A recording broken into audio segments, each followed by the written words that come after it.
సామాజిక భద్రత అంటే సోషల్ సెక్యూరిటీ. ఈ మాట అప్పుడప్పుడు కష్టాలు వచ్చినప్పుడు గుర్తొస్తూ ఉంటుంది. కోవిడ్ వచ్చినప్పుడు చాలా బాగా గుర్తొచ్చింది. ఈ జనరేషన్ కోవిడ్ లాంటి పెద్ద షాక్ ఎప్పుడు చూసుండదు. అంతెందుకు ఇప్పుడు బతుకున్న వాళ్ళు ఎవరు కూడా ఇంత పెద్ద షాక్ చూసుంటారు. 2 సంవత్సరాలు చాలామంది అల్లాడిపోయారు. కాస్తో కూస్తో ఆర్థిక స్తోమతున్న వాళ్ళు తట్టుకున్నారు, కానీ పేదరికంలో ఉన్నవాళ్ళు మరింత పేదలైపోయారు. అన్నం లేక అలమటించారు. వారి కోసం ప్రధానమంత్రి గరీబ్ కళ్యాణ్ యోజన లాంటి ప్రోగ్రామ్స్ చాలా వచ్చాయి, కానీ ఇవి సరిపోయాయా? చాలామందికి తెలుసు ఎన్ని ఛాలెంజెస్, ఎన్ని ప్రాబ్లమ్స్ వచ్చాయో కోవిడ్ టైంలో. దీనికి సంబంధించి సోషల్ సెక్యూరిటీ అనే దాని మీద పెద్ద డిబేట్సే వచ్చాయి. అసలు ఏంటి సోషల్ సెక్యూరిటీ కాన్సెప్ట్? మీరు చూడండి, అమెరికాలో పెద్ద బిజినెస్ల దగ్గర నుంచి చిన్న బిజినెస్ల వరకు అందరికీ స్టిమ్యులస్ దొరికింది కోవిడ్ టైంలో. డొనాల్డ్ ట్రంప్ కావాల్సినంత స్టిమ్యులస్ ప్యాకేజీలు ఇచ్చి మరీ ఓడిపోయాడు. కానీ ఇండియాలో అలాంటి పెద్ద పెద్ద ప్యాకేజెస్ లేవు. ఇక్కడ కష్టం వచ్చినప్పుడు అసలు గవర్నమెంట్ సపోర్ట్ ఎలా ఉండాలి, ఆ సపోర్ట్ సిస్టమ్ ఎలా ఉండాలి, అసలు కష్టం వచ్చినా రాకపోయినా సోషల్ సెక్యూరిటీ అనేది ఎలా ఉండాలి, సోషల్ సెక్యూరిటీ నెట్వర్కింగ్ అంటే కంప్లీట్ దాని సిస్టమ్ ఎలా నెట్వర్క్ అవ్వాలి, దీని మీదే పెద్ద క్వశ్చన్ అనమాట. దీని మీద నేను హిందూ పేపర్లో ఒక అద్భుతమైన ఆర్టికల్ వచ్చింది.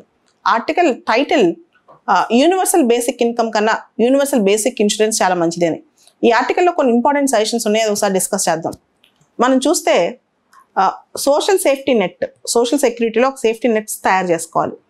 అవి 3 విధాలుగా ఉంటాయి. ఒకటి ప్యాసివ్ సేఫ్టీ, రెండోది యాక్టివ్ సేఫ్టీ, మూడోది ప్రోయాక్టివ్ సేఫ్టీ.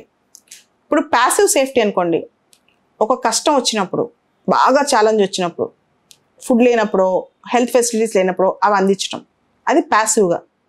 యాక్టివ్ సేఫ్టీ అనేది ఒక ట్రాంపోలిన్ లా పనిచేస్తాయి. ట్రాంపోలిన్ అంటే కష్టం రాగానే అది మనిషిని దాన్ని కష్టం నుంచి కాపాడి ఇంకా మనిషిని పైకి తీసుకెళ్తుంది అనమాట. మీరు ట్రాంపోలిన్ ఎక్కి దిగితే ఎలా పైకి వెళ్తాం అంత ఇదవుతుందో. తర్వాత ప్రోయాక్టివ్ సేఫ్టీ నెట్ అనేది ఒక లాంచింగ్ ప్యాడ్ లాంటిది. ఒక లాంచ్ ప్యాడ్ అంటే ఇంకా చాలా మనం ఆ సేఫ్టీ నెట్ ఎంత స్ట్రాంగ్ ఉంటుందంటే మనం చాలా ఫాస్ట్గా మనిషి గ్రో అవుతారనమాట. ఈ 3 రకాల సేఫ్టీస్ ఏ కంటైనా ఆలోచించాలి: ప్యాసివ్, యాక్టివ్, ప్రోయాక్టివ్. అయితే మనం కోవిడ్ వచ్చినప్పుడు చూసాం, గవర్నమెంట్ అన్న యోజన లాంటివి ఉంటాయి. ఇవన్నీ ప్యాసివ్ కింద వస్తాయి. ఏదైనా కష్టం వచ్చినప్పుడు సడన్గా. జనరల్గా ఏమవుతుందంటే మనిషి ఇండియా లాంటి కంట్రీస్లో, పెద్ద పెద్ద కంట్రీస్లో, పేదలు ఎక్కువ ఉన్న దేశాల్లో ఒక minimum stand of life lead చేస్తూ ఉంటాడు. కొన్నిసార్లు కష్టం వచ్చినప్పుడు, ఉద్యోగాలు లేనప్పుడు, డైలీ వేజ్ లేనప్పుడు క్రిటికల్ స్టేజ్లోకి వెళ్తాడు. అంటే ఫుడ్ కానీ ఇలాంటివి కూడా దొరకని స్టేజ్లో. సో ఇలాంటి వాళ్ళకి ఎటువంటి సెక్యూరిటీ ప్రొవైడ్ చేయాలి గవర్నమెంట్? జనరల్గా 3 విధాలు ఉంటుంది అనమాట. Food security or food social security, health security, మూడోది ఇన్కమ్ సెక్యూరిటీ. కానీ గవర్నమెంట్ అంత ఎఫర్ట్ చేయగలదా, చేస్తుందా? ఇది ఒకసారి మనం ఆలోచించాలి.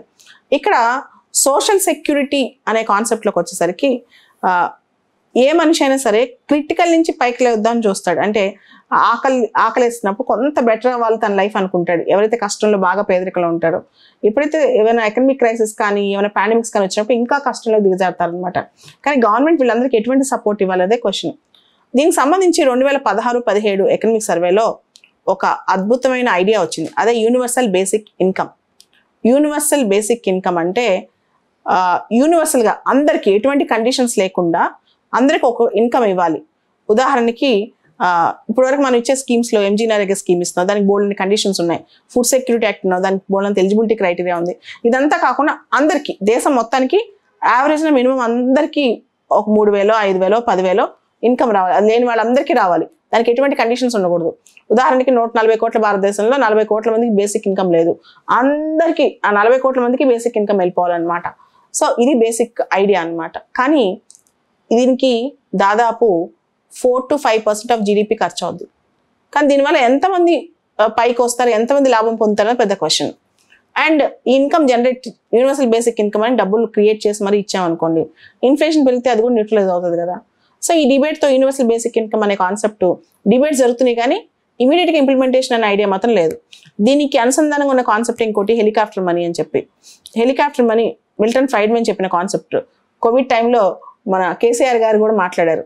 అంటే ఏం లేదు, ఇది ఒక జస్ట్ ఒక పైలట్ ప్రాజెక్ట్. హెలికాప్టర్లో ఎక్కి మనీని స్ప్రెడ్ చేసుకుంటూ వెళ్ళటం, అంటే ప్రజలకు ఎటువంటి కండిషన్స్ లేకుండా ఫ్రీగా మనీ ఇచ్చేయటం అనమాట. So that they can effort basic things. కానీ ఇది పాసిబుల్ ఆ ఇండియా లాంటి దేశంలో? అనే డబ్బులు భారతదేశం దగ్గర ఉన్నాయా? సో ఇక్కడ ఆధార్ ఏం చెప్తున్నారంటే, నేను రాసిన ఆర్టికల్లో యూనివర్సల్ బేసిక్ ఇన్కమ్ అనేది ఇండియా లాంటి కంట్రీలో అంత ఇమీడియట్గా సాధ్యం కాదు. దాని మీద డిస్కషన్ చేయొచ్చు, డిబేట్స్ చేయొచ్చు. కానీ మనం యూనివర్సల్ బేసిక్ ఇన్సూరెన్స్ మాత్రం చేయొచ్చు. అంటే వాళ్ళకి ఏ కష్టం వచ్చినా, ఏ ఛాలెంజ్ వచ్చినా మనం వాళ్ళకి సపోర్ట్ ఇవ్వచ్చు. ఎందుకంటే ఇండియాలో ఈ రోజు కూడా ఇన్సూరెన్స్ పెనిట్రేషన్ అనేది కేవలం 4%. అదే మన తైవాన్లో ఇట్ ఈస్ ఆల్మోస్ట్ 17%, జపాన్లో 9%, ఇండియాలో కేవలం 4% ఉంది. సో మనకి ఏం కావాలి అంటే ఇన్సూరెన్స్ పెనిట్రేషన్ పెంచితే కనుక కష్టం వచ్చినప్పుడు అది ఒక షాక్ అబ్జర్వర్ లాగా పనిచేస్తుంది అనమాట వీళ్ళకి. సో కోవిడ్ లాంటి కష్టం మనం ఊహించాం కదా, కాబట్టి ఎక్స్పెక్ట్ ద అన్ఎక్స్పెక్టెడ్ థింగ్స్. అన్ఎక్స్పెక్టెడ్గా మన జీవితంలో ఏం జరిగినా దాన్ని మనిషికి ఒక క్వశ్చన్ కావాలని చెప్తున్నారు. ఇండియాలో చాలా సోషల్ వెల్ఫేర్ స్కీమ్స్ ఉన్నాయి. వరల్డ్లో చాలా దేశాల్లో లేని స్కీమ్స్ ఇండియాలో ఉన్నాయి. కానీ ఈ స్కీమ్స్ అన్నిటికీ ప్రతిదానికి ఒక క్రైటీరియా, ఒక ఎలిజిబిలిటీ ఉంది, ఒక కండిషన్ ఉంది, యూనివర్సాలిటీ లేదనమాట. అలా కాకుండా ఎటువంటి కష్టం వచ్చినా ప్రతి మనిషికి basic health, basic education, basic stand of living ఉండేటట్టు ఆ మనిషికి ఎంత కష్టం వచ్చినా అటువంటి ఇన్సూరెన్స్ సిస్టమ్ ఎందుకు మన కంట్రీలో డెవలప్ చేయకూడదు? తైవాన్ లాంటి దేశంలోనే 17% ఇన్సూరెన్స్ పెనిట్రేట్ అవుతే ఇండియా లాంటి దేశంలో కేవలం 4% ఎందుకు అయింది? సో యూనివర్సల్ బేసిక్ ఇన్కమ్ అనేది గవర్నమెంట్కి బర్డెన్ అవ్వచ్చు, కానీ యూనివర్సల్ బేసిక్ ఇన్సూరెన్స్ అనేది వైబుల్ ఆప్షనే కదా, అది ఎందుకు మనం క్రియేట్ చేయట్లేదు? ఒకసారి మనం ఆలోచించాలి.